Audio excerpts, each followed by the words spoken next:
मैं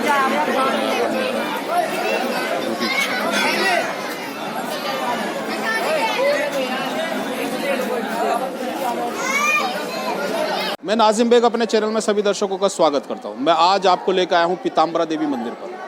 यहां पर एक विशाल भंडारे का आयोजन किया जा रहा है। यहां पर सभी लोग आए हुए हैं और मेरी भगत जी से भी बात हुई, भगत जी से बात भी करेंगे हम भी। उन्होंने बताया कि भंडारा प्रभु की इच्छा तक चलेगा। कोऑपरेटिव बैंक के चेयरमैन डी के शर्मा जी भी आए हुए हैं, उनसे भी हम जानकारियाँ करेंगे। महत्व क्या है इस भंडारे का, महत्व क्या है, क्योंकि बसंत पंचमी पर ये भंडारे का आयोजन हो रहा है।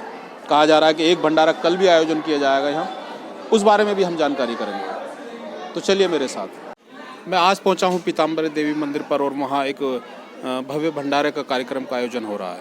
मेरे साथ हैं कोऑपरेटिव बैंक के चेयरमैन और भाजपा के वरिष्ठ नेता डी के शर्मा जी। हम जानेंगे उनका आगमन हुआ है, क्यों आना हुआ है और क्या भंडारे की आयोजन उन्हीं की तरफ से किया जा रहा है, जैसा हमें अभी पता लगा है। तो मैं पूछना चाहूँगा उनसे कि जी भंडारा तो आज बसंत पंचमी है, माँ पीताम्बरा का प्रकट उत्सव है, यहाँ का स्थापना दिवस है, इसलिए भंडारा यहाँ हमेशा ही होता रहा है। 16वां भंडारा है, 16वां वार्षिक भंडारा है। गुरुजी का जो कन्नू भगत जी है, मुझसे संपर्क हो गया, मुझे कहीं ना कहीं भंडारा करना ही होता है, ये भंडारा यहाँ हो गया। मैं वर्ष भर में 3-4 भंडारे करता रहता हूँ, जहाँ जहाँ व्यवस्था हो जाती है वहाँ भंडारा हो जाता है। अच्छा, ये निरंतर आप आते हैं इसी भंडारे में जो आयोजन होते हैं मंदिर पर, जैसे आप? जी बिल्कुल, मैं आया तो पहले भी मैं कई भंडारों में यहाँ आया हुआ हूँ, इसलिए उससे प्रेरणा मिलती है कि भाई चलो इस बार अगली बार हमारा भी भंडारा होना चाहिए। ये तो इसकी यहाँ की मन्नत और वहाँ की मन्नत से शायद कोई फर्क नहीं पड़ता, ना जरूरत है इसकी। ये तो वहाँ की मन्नत, आप समझ रहे हैं, कहाँ की, ऊपर वाली मन्नत में शामिल होता है भंडारा तो, क्योंकि भंडारे का मतलब है यहाँ कुछ करके जाओगे तो वहाँ कुछ मिलेगा, अगर यहाँ नहीं करोगे तो वहाँ कुछ नहीं मिलेगा।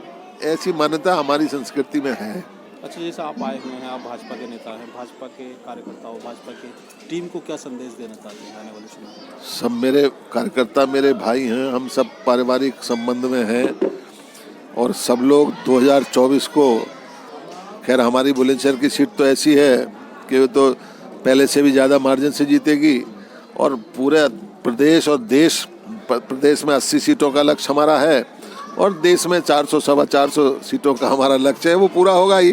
कार्यकर्ता सब उसी पे लग चुके हैं, लग गए। अच्छा, कारण कि केवल हम ही समाज का काम कर रहे हैं।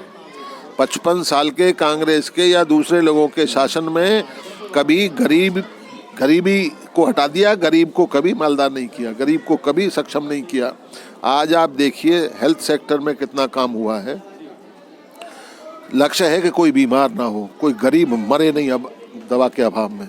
आप देख रहे हो कोविड का जब पूरा दुनिया लड़ रही थी फाइजर के लिए कि उसकी वैक्सीन ले आइए, तो हमारे यहाँ के प्रधानमंत्री नरेंद्र मोदी ने यहाँ कोविड की वैक्सीन 9 महीने में तैयार करा दी थी और पूरी दुनिया को दी थी। और सबसे कम नुकसान पूरी दुनिया में भारतवर्ष का ही हुआ। ये एक कुशल नेतृत्व का द्योतक है। ये भारतवर्ष देवभूमि है, यहाँ देवता पैदा हुए हैं। यहाँ हमारे जितने मुस्लिम भाई भी हैं ना, वो भी देवताओं की संतान है, बाहर के नहीं है। यहाँ वो भी बहुत एक भाग्य से है वो भी यहाँ, नहीं तो पाकिस्तान में होते चिल्ला रहे होते शाम के खाने के लिए, यहाँ वो भी भाग्य से हैं। ये गलत कह रहा हूँ मैं? इसलिए यहाँ के रहने वाले लोग भाग्यशाली हैं, यहाँ का नेतृत्व तो हमारा भाग्यशाली है और हमारा नेतृत्व इतना सक्षम और समृद्ध और ईमानदार है, ऐसा दुनिया में कहीं भी इस तरह का लीडर नहीं है। अच्छा, जैसे अभी 2024 की बात करी आपने, इससे पहले नगर निकाय चुनाव है, उसके लिए क्या कहेंगे आप? नगर निकाय चुनाव का देखिए, बहुत लोगों ने शोर मचाया, हमेशा से रिजर्वेशन पे चुनाव होते आए हैं। अभी भी हमने आयोग को वो दे दी है, 1 महीने में 2 महीने में रिपोर्ट आ जाएगी, उसके रिजर्वेशन के साथ ही चुनाव होंगे और ऐसे चुनाव होंगे, ऐतिहासिक होंगे ये चुनाव भी, आप समझना। आपने देखा होगा हम नगर निगम पिछली बार भी 16 में से 2 हारे थे, अलीगढ़ और मेरठ। अब 17 हो गए हैं, 17 के 17 जीतेंगे इस बार, आप समझ रहे हैं। रह गई नगर पालिका और नगर पंचायतें। नगर पंचायतों में हम बहुत बहुत ज़्यादा हम नहीं जीत पाते हैं, लेकिन 50 से 60% हम हमेशा जीत पाते हैं, क्योंकि वो लोकल एजेंडे पे चुनाव होता है।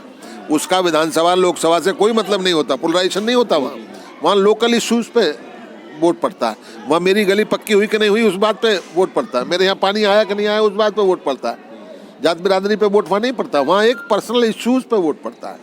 और वो वोट भी जो आज नगर पंचायत में दूसरे को जाएगी, कल को हमको मिलेगी। तो इस तरह आप देखेंगे 2024 बहुत अच्छा जाएगा। ये नगर पालिका हमारी बहुत अच्छी, पहले से बेटर होने वाली है। आप इसमें कारण गरीब को हमने छुआ है। इस देश की संस्कृति और समृद्धि के लिए हम काम कर रहे हैं। इस देश की दुनिया में कोई वैल्यू नहीं थी, आज G20 की अध्यक्षता आपको मिली है 70 साल में। उससे पहले भी शासक रहे, कभी मिली? और ऐसा ऐतिहासिक G20 की बैठक होंगी, दुनिया याद करेगी, देश नहीं दुनिया। G20 का मतलब है कम से कम 70 देशों का प्रतिनिधित्व, और 70 देशों का लीडर माना जाएगा नरेंद्र मोदी को। आप समझिए। अच्छा, जैसे आप कोऑपरेटिव बैंक के चेयरमैन हैं, किसान से जुड़ा हुआ रहता है कोऑपरेटिव बैंक से, उसके क्या संदेश है, क्या आपकी योजनाएं हैं, ड्रीम? देखिए, पहले आपको पता होगा, आप सब जानते होंगे, पहले यूरिया के लिए लोग मर जाया करते थे, भूखे रहते थे, तो 3-3, 4-4 दिन, पशु भी और आदमी भी। आज कहीं यूरिया की शॉर्टेज है, किसी खाद की शॉर्टेज है? कहीं भी नहीं। कुछ लोग अपने स्वार्थ के लिए ऐसा कर लेते हो, अलग बात है, लेकिन शॉर्टेज नहीं है।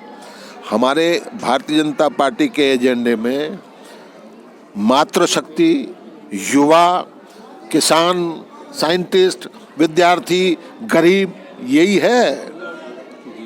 आज दुनिया का सबसे यंग भारत है, सबसे युवा भारत है। अब अभी कल परसों की न्यूज़ सुन रहे होंगे आप कि चाइना बूढ़ा चाइना होने वाला है, बूढ़ा चाइना वाला होने वाला है ना। और ये हमारा 70% युवा इस भारतवर्ष में। इसलिए मैंने कहा कि हम और आप सब भाग्यशाली हैं, यहाँ हैं, हम युवाओं के बीच में रहते हैं। हमारे यहाँ 80 साल का व्यक्ति भी युवा कहता अपने आप को। क्यों? क्योंकि हमारे यहाँ संस्कार है, हमारी संस्कृति है, हमारा वातावरण है, हमारा डेडिकेशन है, हम अपनी चीज़ों को दृढ़ता से मानने वाले लोग हैं, सिर्फ इसलिए। धन्यवाद। ये थे मेरे साथ कोऑपरेटिव बैंक के चेयरमैन DK शर्मा, पूर्व भाजपा के वरिष्ठ नेता थे। उन्होंने बताया कि भंडारे में क्यों आना हुआ, और एक सरकार की योजनाओं के बारे में भी बताया। उनको बारे में भी बताया कि आगे क्या योजना, कोऑपरेटिव बैंक से जुड़ी बातों भी बात करी हमारी, उनसे चर्चा हुई इस बारे में। चलिए, मेरे साथ मैं भगत जी से भी मिलाता हूँ आपको, जो कार्यक्रम के मेन आयोजक हैं इसके। मेरे साथ पीताम्बरा देवी के भगत जी हैं, खन्नू भगत जी। हम जानकारी करेंगे उनसे कौन सा जो ये भंडारा आयोजन किया जा रहा है और क्या है महत्व इसका। सर बताएं। ये माँ पीताम्बरा देवी मंदिर की 16वां स्थापना दिवस बड़ी धूमधाम से बनाया जा रहा है। अच्छा, ये गत वर्ष मनाया जाता है इतना? जी हाँ, ये हर वर्ष बनाया जाता है। ये कब तक चलेगा भंडारा जैसे? जब तक चलता ही रहेगा, अच्छा, जैसे जब उसकी माँ की इच्छा है। प्रभु की इच्छा तक। अच्छा, जैसे बताया जा रहा है कि अभी जो भंडारा है, इसके कल भी एक भंडारे का आयोजन है। अब ये तो सिद्धपीठ हैं, एक क्या दो क्या 100 भंडारे होते हैं, ये तो श्रद्धा की बात है, होते रहते हैं। ये जय माँ बगलामुखी। ये भगत जी का बताना था कि जो आज भंडारा चल रहा है, कल एक और भंडारा है, और यहाँ तो सब केवल भक्त आते हैं और भंडारे कराते रहते हैं, ये इनका कहना है भगत जी के। पीताम्बरा देवी पर पहुँचे हैं हमारे साथ में DK शर्मा के साथ मौजूद टीम। मंदिर पर एक भंडारा चल रहा है।